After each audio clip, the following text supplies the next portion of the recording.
আসসালামু আলাইকুম ওয়া রাহমাতুল্লাহি ওয়া বারাকাতুহু।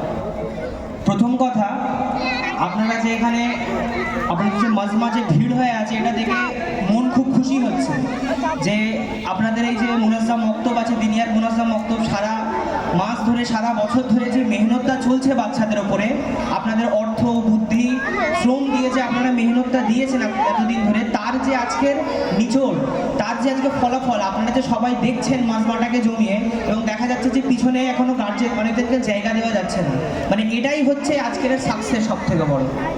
এবং আলহামদুলিল্লাহ আপনারা দেখলেন এই যে ছোট ছোট বাচ্চাগুলো, মেয়ে বাচ্চাগুলো যে প্রোগ্রামটা করলো, এই প্রোগ্রামটা করা কি সম্ভব হতো যদি তারা দিনিয়াতে না পড়তো? কোনোদিনও না। দিনিয়াতে তারা পড়ছে, দিনিয়াতে শিক্ষায় সুশিক্ষিত হচ্ছে, যার জন্য তারা আজকে এই প্রোগ্রামটা কোরআনের আলোকে, শরিয়তের আলোকে রাখতে পেরেছে। এবং মেয়েদের যে অধিকার, মেয়েদের প্রত্যেকের সাথে সম্পর্ক, সেই সম্পর্কে আপনাদের কথা তুলে ধরেছে। কিন্তু আমাদের যে মেয়েরা মসজিদে পড়ছে, একটা বয়স উঠে যাওয়ার পর তারা কিন্তু আর মসজিদে ওঠা বসা করতে পারে না, সেটা আমরা সকলেই কম বেশি জানি। তারপরে তাদের জন্য আমরা কি ব্যবস্থা করেছি? তার জন্য আমাদের কাছে মহিলা মক্তব আছে। আলহামদুলিল্লাহ আপনাদের এরিয়াতে হয়তো চলে মহিলা মক্তব, সেখানে মেয়েরা পড়ছে। এবং এই যে মহিলা মক্তবে তারা পড়ছে, শুধুমাত্র এই মহিলা মক্তবে পড়ার দরুন একজন আপনি দিনী মা, দিনী বোন, দিনী মেয়ে এই জিনিসটা পাবেন। কিন্তু কারণ কিতাবের মধ্যে আসে, রসুলের বিভিন্ন কথার মাধ্যমে আসে যে একজন মহিলা, সে যখন তার জন্য যখন জাহান্নামকে তয় করে দেওয়া হবে, সে একা যাবে না, সে চারজনকে আরো দাবি করবে, তার পিতাকে, তার ভাইকে, তার ছেলেকে এবং তার স্বামীকে, যে এই মানুষগুলো আমাকে কিন্তু পর্দা করার জন্য বলেনি, এই মানুষগুলো আমাকে নামাজ পড়ার জন্য বলেনি।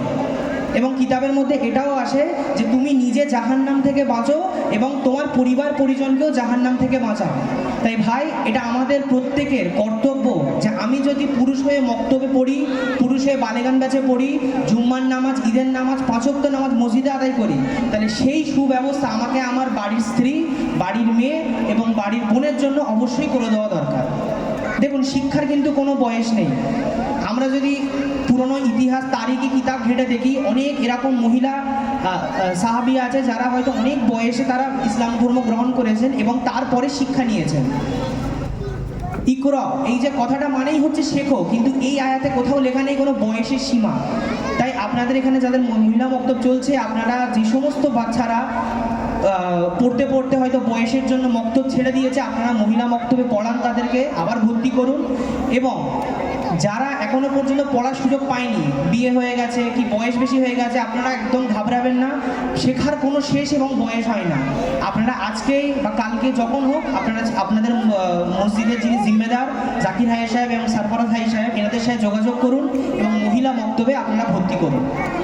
আরেকটা যেটা বিশেষ বিষয় হচ্ছে, এই যে মহিলা মক্তব, এটাতে শরিয়তে সম্পূর্ণ যেইভাবে মহিলাদের পর্দার সাথে মহিলাকে দিয়ে শেখানো হয় আপনারা জানেন, কিন্তু এই যে মহিলা মক্তবে যিনি পড়াবেন, যে মুআল্লিমা আমাদের পড়াবে, সেই মুআল্লিমার কিছু বাধ্যবাধকতা থাকে। ধরুন আমার বাড়ির কোনো মেয়ে হচ্ছে ওই মক্তবটাতে পড়ায়, দিনিয়াতে মুআল্লিম যে মহিলা মক্তব আছে, এবার তার বিয়ে হয়েছে বা বিয়ে তয় হয়েছে বা যে কোনো কারণে তাকে হয়তো ছাড়তে হচ্ছে মক্তব, কেন তাদের তো সাংসারিক অনেক কাজ থাকে। এবার আপনার মক্তব হয়তো 2 বছর কি 1 বছর পড়িয়ে তাকে চলে যেতে হচ্ছে, হয় যেখানে বিয়ে করেছে সেখানে চলে যাচ্ছে, আর নাই হয়তো অন্য কোনো কারণে সে ছেড়ে দিচ্ছে। তাহলে আপনার যে পাড়ার মক্তবটা সেটা কি হবে? আপনারা তো অনেক শ্রম দিয়ে এই মক্তবটাকে তৈরি করেছেন।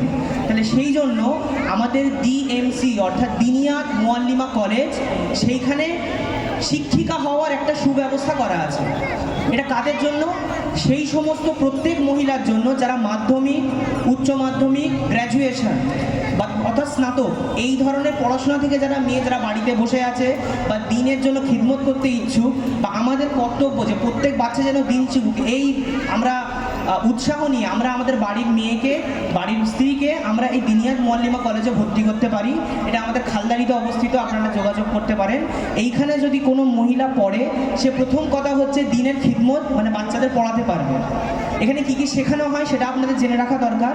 প্রথম হচ্ছে নিউট্রিশন, সেকেন্ড হচ্ছে home science, third computer, fourth হচ্ছে দিনী তালিম তো অবশ্যই আছে, আমাদের দিনিয়াতে যা কিছু শেখানো হয় সেটা তো আছে, সেটা ছাড়া বলছি nutrition, home science, child psychology, সে বাচ্চাকে কিভাবে সামলাবে, হোম সায়েন্স, হোম ম্যানেজমেন্ট, সে কিভাবে তার ঘর সামলাবে, একটা মেয়ে সে যখন অন্য ঘরে বিয়ে করে যাবে সেইখানে সে কিভাবে ডিল করবে, কারণ একজন মেয়ে যাচ্ছে তার সাথে তার জন্য সেই পরিবেশটা সম্পূর্ণ নতুন, তার সাথে তার শাশুড়ির সম্পর্ক, তার সাথে তার ননদের সম্পর্ক, তার সাথে বাকিদের সম্পর্ক কী হবে, এই সম্পর্কে একটা পড়াশোনা ওখানে হয়।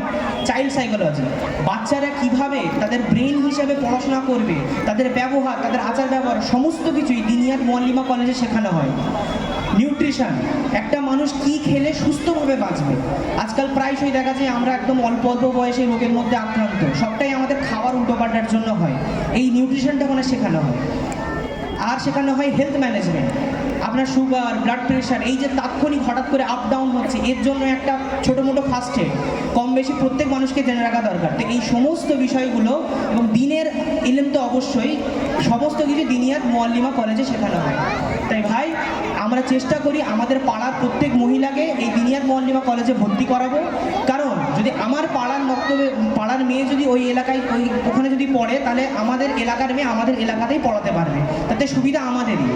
আমরা বলতে পারবো যে এটা আমাদের এলাকার মেয়ে আমাদের পাড়ায় পড়া, তাহলে তাতে কী হবে, একটা চলে গেলে আর একটাকে আমাদের ব্যবস্থা থাকবে।